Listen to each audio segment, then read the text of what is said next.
Welcome back to the Daily Drum on WHUR and Sirius XM Channel 141. This is the Insight segment. I'm Harold Fisher. President Trump delivered his first State of the Union address last night of his second term, and it will go down as the longest in history. For nearly 2 hours, the president defended his first year back in office, blasted Democrats, and bragged about his self-described wins. Noticeably absent from the address were dozens of Democratic lawmakers. And for those who did attend, they sat mostly stone-faced throughout the 1 hour, 48-minute speech. So what were the highlights, the lowlights of the address, and how did Virginia Governor Abigail Spanberger do on the Democratic response? We're drilling down on the State of the Union and the reaction with our panel of experts. My guests are Glenn Ivey, Maryland U.S. Congressman, Ambrose Lane, President of Million Man Vote, Melanie Campbell, President and CEO of the National Coalition on Black Civic Participation, and Cliff Albright, Co-Executive Director of Black Voters Matter. Thank you all for joining the conversation. I'm going to start with Congressman Ivey because we only have him for a little while. But first, as always, let us start with a little bit of this. Look, nobody stands up. These people are crazy. I'm telling you, they're crazy.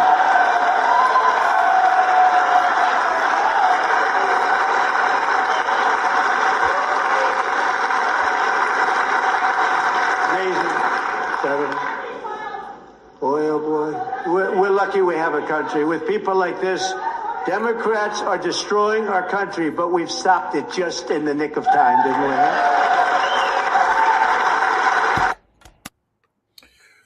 Congressman Ivey, let me start again, as I said, with you. You did not attend the State of the Union address. Why not? Well, you just played a clip that I think explains it in part, although there were other parts too. You know, the attacks on Somali Americans and immigrants, I just thought was a new low for State of the Union speeches. But, that's Donald Trump. That's what he does. That's how he acts. That's how he got elected, was by making these kinds of divisive attacks on groups of people, most of whom are, marginalized and in difficult situations, so it's hard for them to defend themselves. And that's part of why the ICE attacks were targeted in Minnesota, although he got a big surprise on the pushback there, and they kind of ran him out of town with his tail between his legs. But that's how we have to respond to that kind of thing. So I didn't want to go listen to that kind of stuff. I didn't want to go listen to the lies, and I can't say I missed being in the room. I wanted to ask you, because you remember the now famous "you lie" outburst from South Carolina Congressman Joe Wilson during President Obama's speech way back in, I think it was 2017, or forgive me for having my 2009. Excuse me. Yeah, I think it's.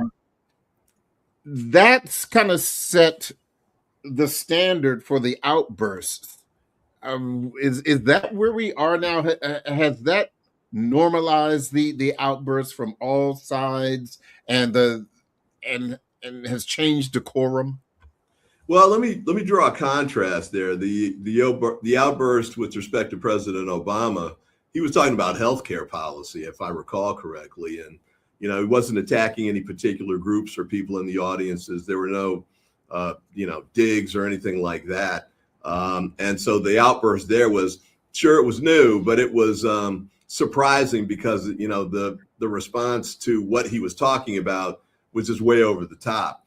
By contrast, last night when you heard some of the outbursts, and Congresswoman Ilhan Omar in particular, I know was struggling when he was personally attacking Somali Americans, and that's her background, in a very over the top, unnecessary, and I think racist way.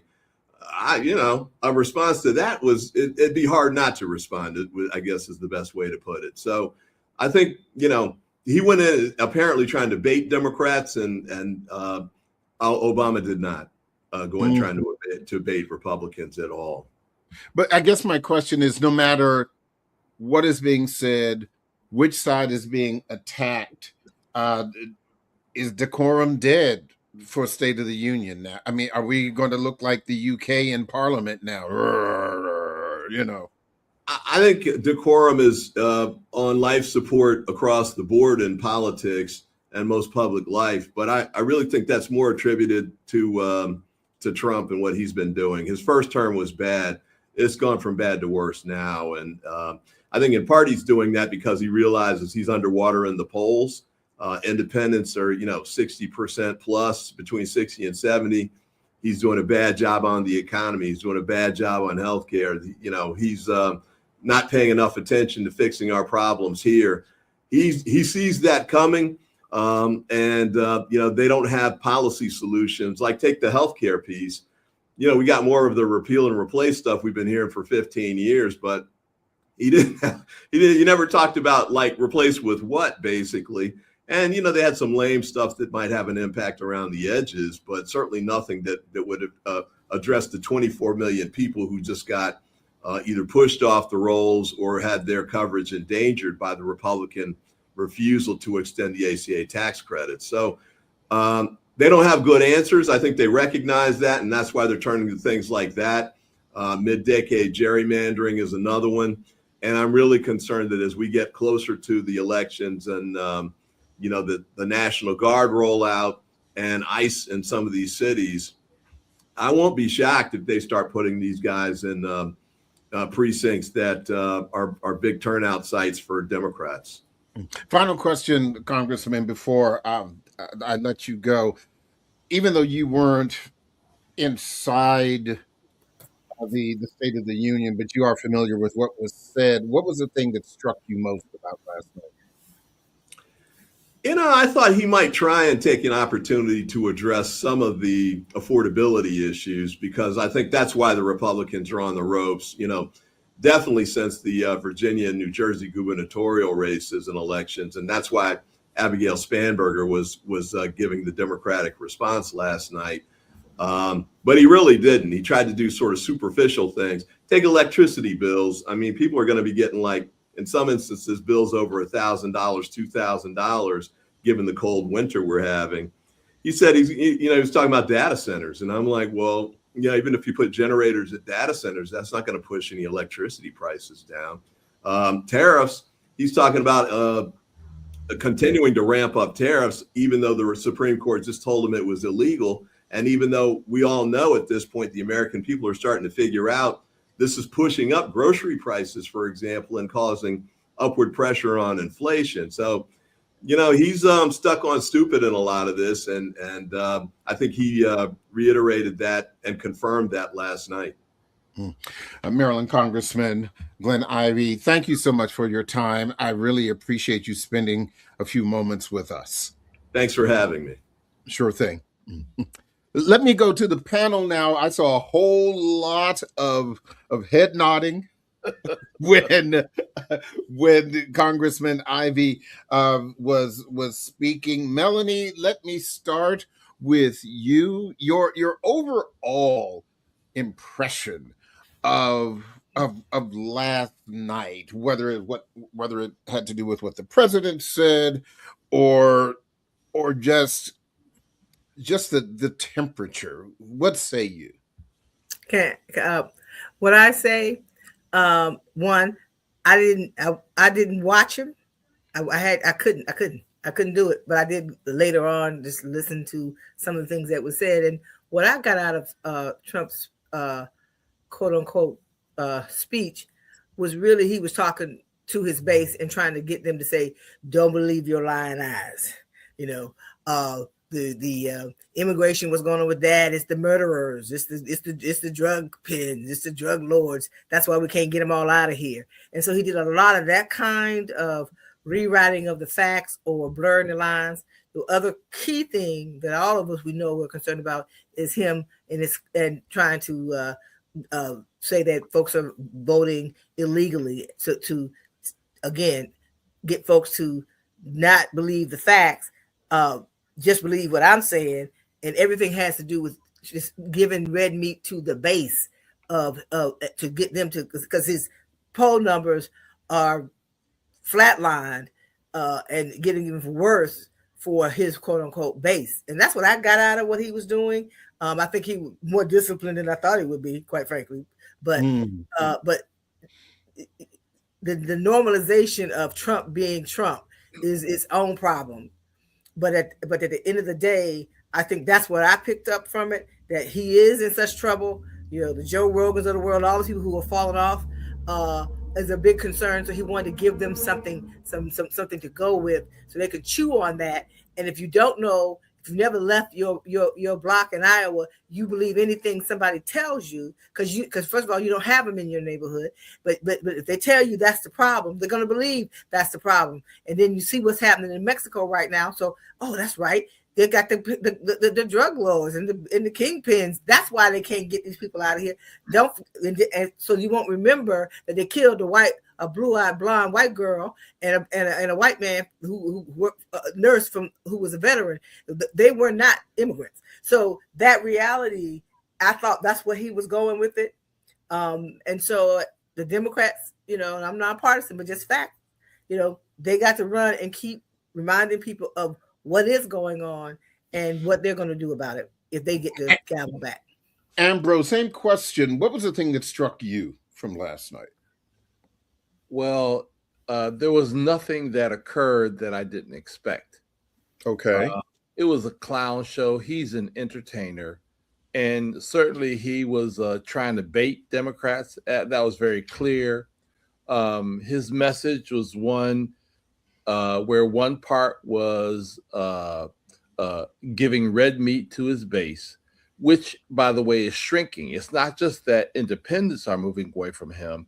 His own base is. The number of people or the percentage of people that are strongly approving of Trump has shrunk by 17 points.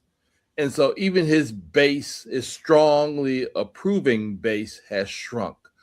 The other thing that struck me is that the return speech by Governor Spanberger, I think it did highlight what Trump was afraid to talk about and didn't want to talk about, being the Epstein files, being what he did in Minnesota.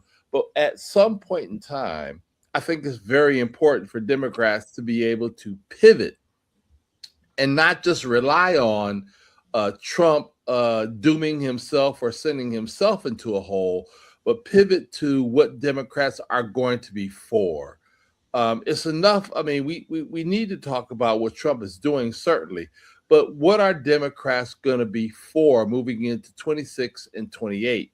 And so if we're talking about a 4-day work week, if we're talking about universal health care, if we're talking about child care, we need to be talking about those issues forthright so that people will say, okay, well, I'm sick of Trump, because that's evident.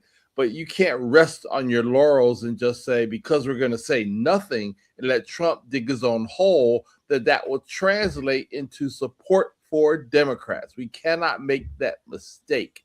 We have so to. let me bring Cliff in here before the break, and we'll pick up what he's going to say on the other side. But Cliff, real quick, I'll let you have this last 30 seconds before the break. What struck you about the speech last night? Unmute your mic, buddy, please. I'll mention two things. One is about him, and one is a reflection on him. The first thing is, give me the first one now. We'll pick up on the other side. Okay. The first thing is the extent to which he used people, the guests, basically as human shields, which to me was an indication that he knows, his team knows exactly how unpopular he is. And what do you do when you know that you're unpopular? You try to use, you try to create applause. You try to create a situation. Well, this will get them standing up. And that's why he was so mad at the times when they wouldn't stand up and clap. But he was using, I don't know how many medals and honors he gave out last night, but he was using those people to get the applause that he knew that he wouldn't get from himself, and to cover up for the fact that in terms of substance, he added nothing except, as everybody has pointed out, his usual hateful talking points. Cliff, that is an extremely profound observation. We need to talk about that more on the other side. We're going to take a quick break, but don't forget you can hear this in every edition of the Daily Drum Insight segment via podcast on WHUR.com. The original Quiet Storm with Raheem Devon is coming up next on WHUR-FM. This conversation, the reaction to the State of the Union address, continues on Sirius XM channel 141 in just a few seconds. Welcome back to the Daily Drum on Sirius XM channel 141. I'm Harold Fisher. We continue our conversation about a reaction to President Trump's State of the Union address. That is why I'm also asking you to end deadly sanctuary cities that protect the criminals and enact serious penalties for public officials who block the removal of criminal aliens. My guests are a panel of distinguished pundits and activists. We have Ambrose Lane, president of Million Man Vote, Melanie Campbell, president and CEO of the National Coalition on Black Civic Participation, and Cliff Albright, co-executive director of Black Voters Matter. Cliff, I promised that we were going to continue your point that you made from right before the break. You were, of course, you heard Congresswoman Ilhan Omar yelling at the president while he was giving his speech. All of this I just found particularly fascinating when we talk about decorum and the like, and we'll get into that a little bit more. But please, you had 2 points that you were going to make. What was your second point? Well, actually, you brought up the second point as a perfect transition. I could have set it up better myself, but the second point was the extent to which we are seeing more of a resistance and a delegitimization of this occupant of the White House. You know, last year we saw, of course, the famous Representative Green holding up his cane and challenging the president, but there really wasn't much more than that. And this year, what have you seen? You saw a larger boycott, particularly led by the Black Caucus. You saw the pushback, the verbal and loud pushback, coming from Senator Ilhan Omar and as well as others. And I think that's, we speak about decorum, but I think the bigger issue is that when you, and research from other countries and other countries' experiences show this, when you have a slide into authoritarianism and fascism, countries are able to make a U-turn and come out of it. But there's, different tactics that have to be involved and be present. And one of those is delegitimization, right? That you've got to find ways to delegitimize the fascist dictatorship and things like that, right?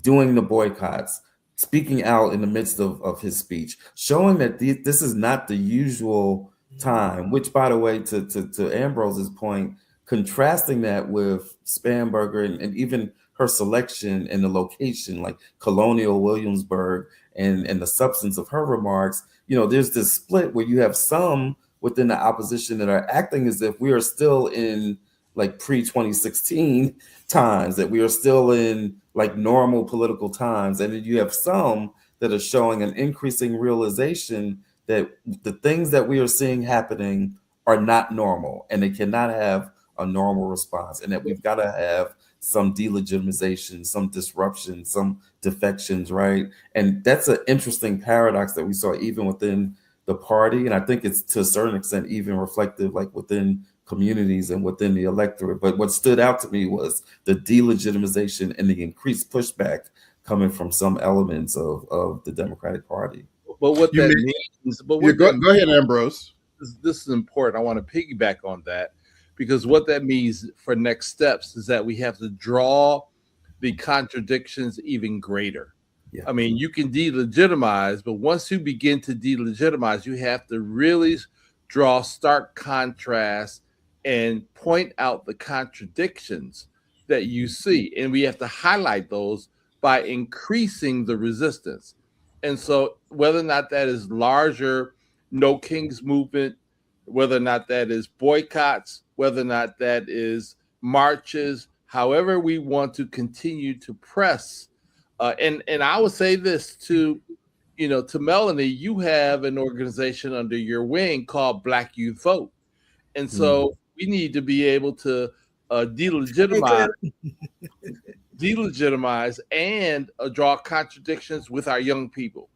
Yeah. Because it's also important to re-legitimize what is right, to re-legitimize things such as DEI and other things to make sure that they don't go away forever.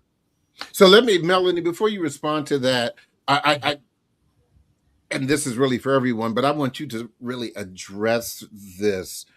The president talked about cheating last night, and that's not something new, but this is really the first time that we've heard him address it in a State of the Union speech. And so what do you think that portends as we go into a mid-cycle election period and further down the line? Because you are well aware that the numbers bear out that election fraud, this country, probably more than any other in the world, has very, very few issues with election fraud.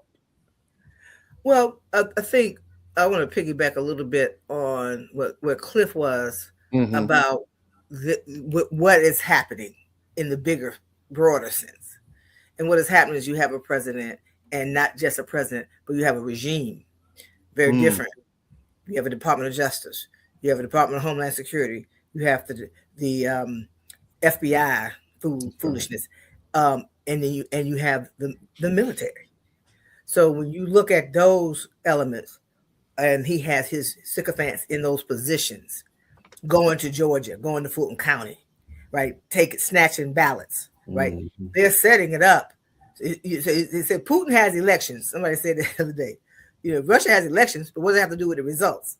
So they're really going after another element of becoming an authoritarian state, becoming, led by not just him, but the regime. So what I see, what a lot of us have been talking about, and realizing is that we have to make sure that we get that bigger picture, because that is what's happening. They are trying to destroy. The EEOC is suing Coca-Cola for having women's events.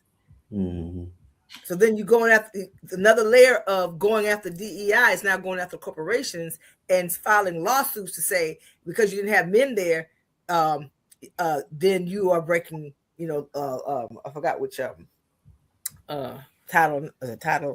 blanking on my titles, y'all, but the title in the federal government that deals with discrimination against gender. So that reality is, thank you. So I'm looking at all of that. So when he talks about the SAVE Act, which we have to make sure that's what he said, what to do, call your senators, your listeners, please call your senators, whatever state you're in. Thank them if they're in the right side of this thing. But we have to stop that SAVE Act, which he brought it up.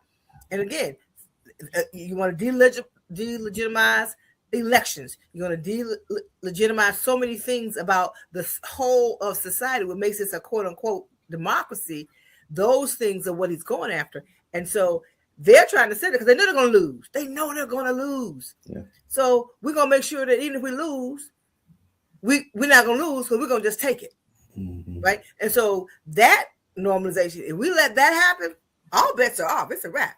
And now I will say this, though. I like the fact that he dogged the Supreme Court, because hopefully maybe they'll do the right because they're pissed off. I mean, I look for all the straws in this game, because he went after those Supreme Court justices that he put on last night too. He was disrespectful to them. So, to that point, since you brought it up, then just 4 days ago, an unfortunate ruling from the United States Supreme Court. It just came down. Very unfortunate ruling. Melanie really kind of led into that.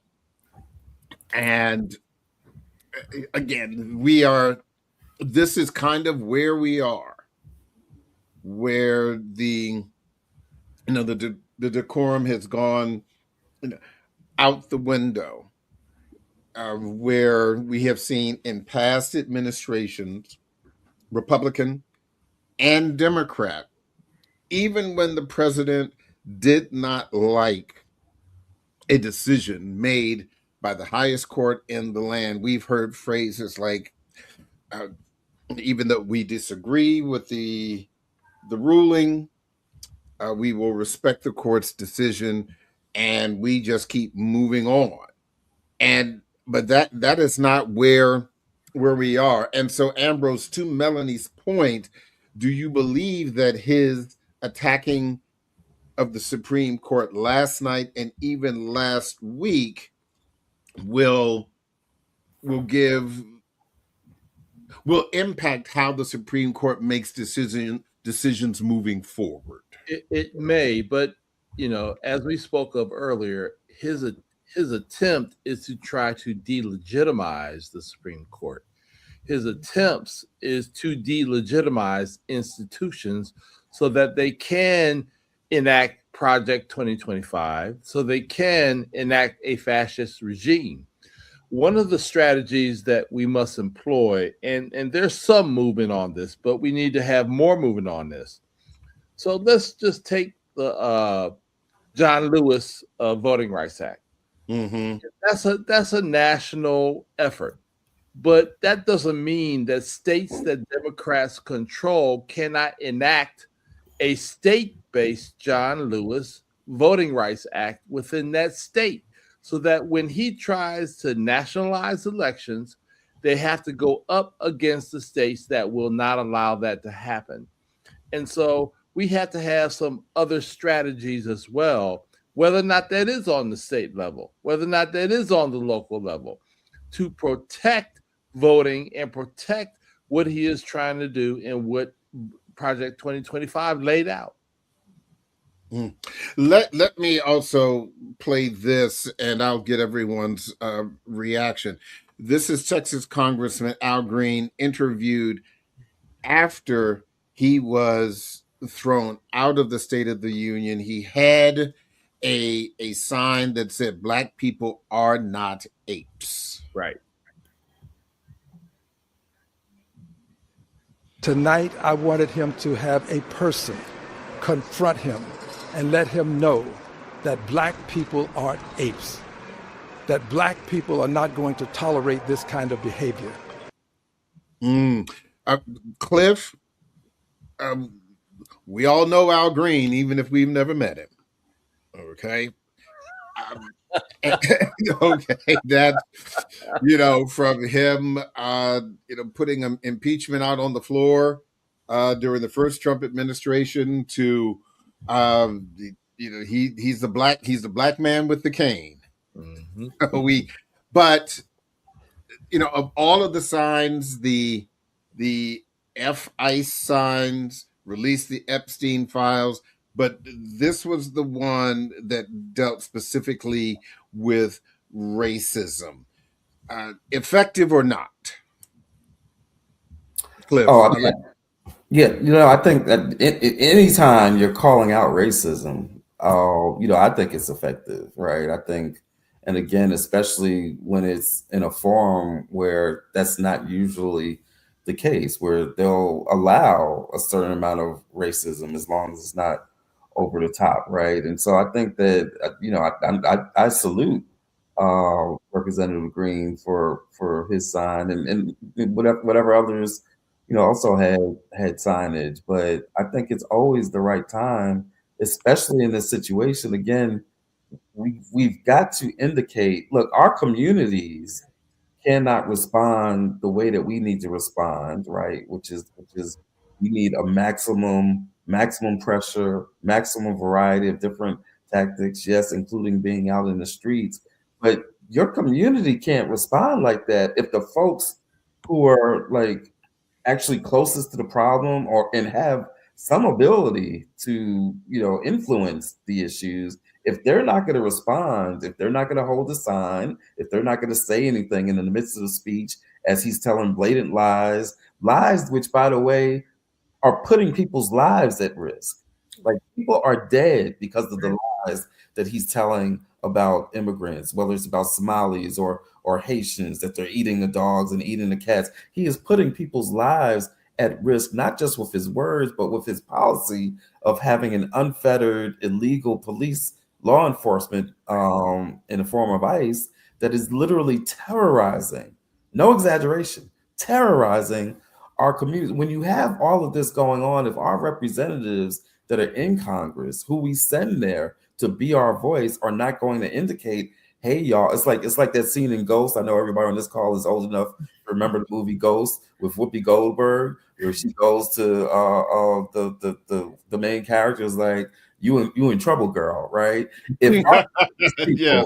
people are not giving us that message, y'all, you in trouble, right? Right. You got this racist bad man narcissist doing this stuff. If they're not going to give us that message, then we can't really respond accordingly. And so, or at least it makes it harder for as many people to respond accordingly. So I salute Rep. Green. I salute Ilhan, Representative Omar, and I salute the Black Caucus members that sat out and all others that are doing whatever they can and using whatever pressure points. I salute Representative Green.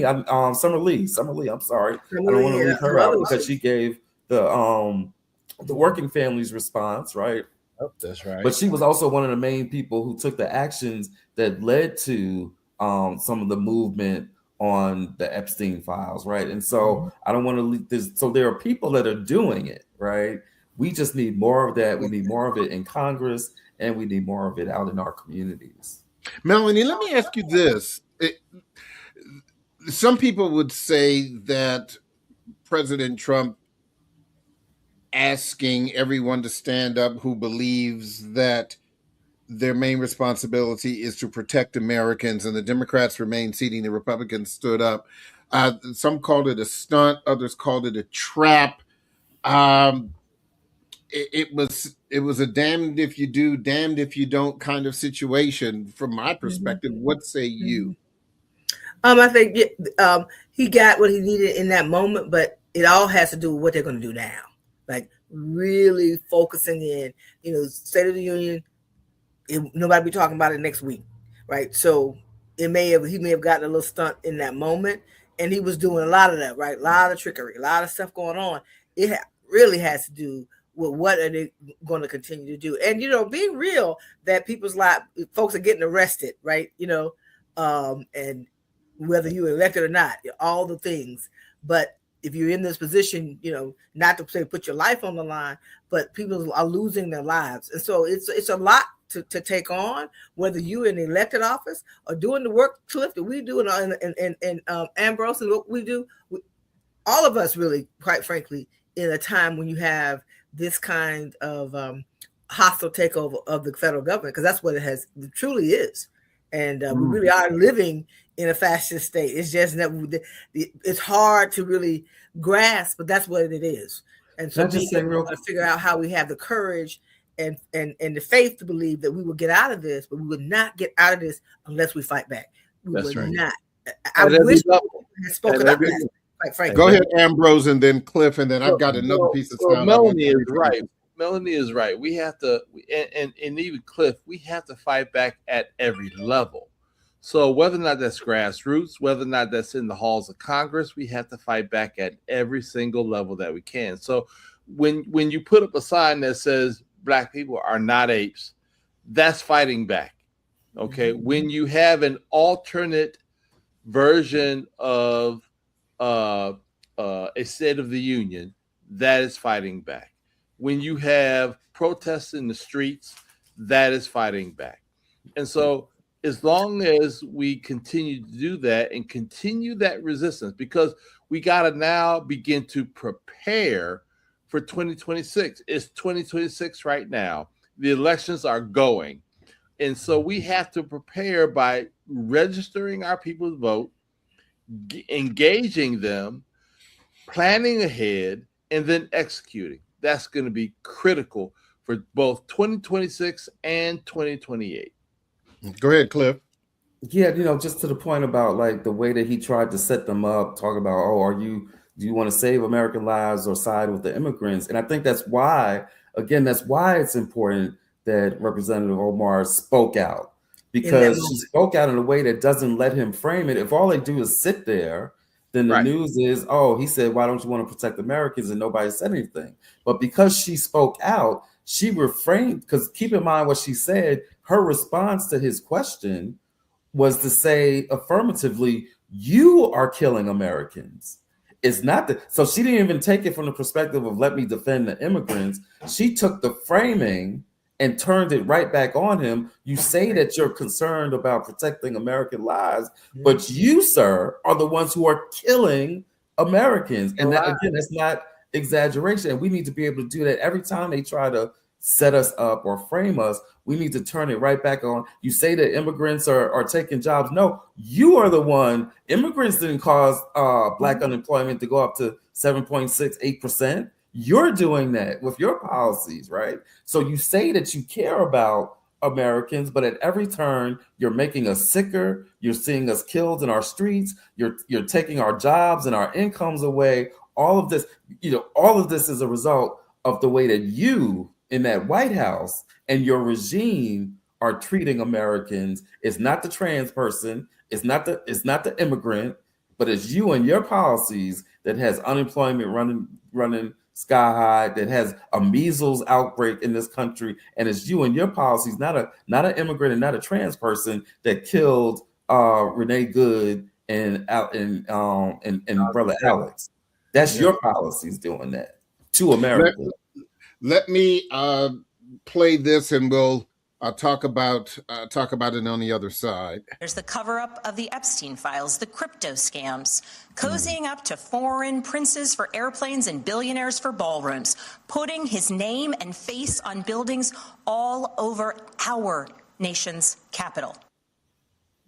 Abigail Spanberger, the new governor of the great Commonwealth of Virginia. Ambrose, how did she do? I think that she had a great start. I really do. I think that choosing her for the response was appropriate. But as I said earlier, at some point in time, Democrats have to pivot. We can continue to talk about what Trump has done and is doing, but we have to have something affirming that Democrats are fighting for. We're not just fighting against Trump. We're fighting for something. When that pivot happens, we will galvanize those that are disgruntled and disappointed with Trump, whether or not they are independents, whether or not they are even moderate conservatives. And as long as they pivot, those people will galvanize and they will gravitate towards a party that is about something other than resistance. Melanie, how did she do? I think she did well. I think one of the things that is important, that is different, what is about this is not normal, is normally you wouldn't be talking about the president. You really wouldn't. Technically, he'd be lame duck after next year, right? But this is not normal, right? And he is leading a hostile takeover of the country in a way that we do. Doggone it. I have to tell these people, right? But the reality is you have to keep putting that in people's face so they can understand what is happening. And at the same time, this is what we're going to do. I think it's easier to do because it's so extreme, that we're not going to, we're going to shut down ICE. We're going to take that because they're killing people, and he has a attack. They did the rollback on Medicare. There's so much that they have done that the question would be which one of those things, how many of those things will resonate with people. And I think because so much is happening to our lives, Black women losing our jobs, public and private, right? And it's an erosion that is very, very hard to even catch your breath around because it's happening so very rapidly.